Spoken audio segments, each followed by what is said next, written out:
ఎప్పుడైనా సరే ఇంట్లో నల్ల చీమలు గుంపులు గుంపులుగా తిరిగితే అది చాలా గొప్ప శకునం. తొందరలోనే ఐశ్వర్య ప్రాప్తి కలుగుతుంది. అలా కాకుండా ఇంట్లో ఎర్ర చీమలు గుంపులు గుంపులుగా తిరిగితే మాత్రం ధన నష్టం కలుగుతుంది. కాబట్టి మీరు ఇంట్లో చూసుకోండి, నల్ల చీమలు తిరుగుతూ ఉంటే మాత్రం వాటిని కదిలించద్దు, అది ఐశ్వర్య ప్రాప్తి. ఎర్ర చీమలు తిరుగుతూ ఉంటే మాత్రం కొద్దిగా ధన నష్టం కలిగే అవకాశాలు ఉన్నాయి. అలాగే మీరు ఎప్పుడైనా ముఖ్యమైన పని మీద బయటికి వెళ్ళేటప్పుడు మీకు ఎదురుగా గేదె వచ్చిందనుకోండి, చాలా మంచిది. గేదె ఎదురొస్తే ఏ పని తలపెట్టినా ఆ పని దిగ్విజయంగా పూర్తి చేసుకోవచ్చు.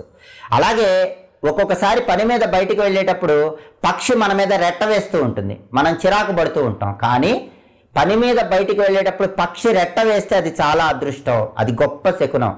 రాబోయే అదృష్టానికి దాన్ని సంకేతంగా భావించాలని మనకి శాస్త్రాల్లో చెప్పారు. అలాగే మనం ముఖ్యమైన పని మీద బయటికి వెళ్ళేటప్పుడు మనకి ఎడమ వైపు నుంచి కుక్క అరుపు వినిపిస్తే చాలా మంచిది.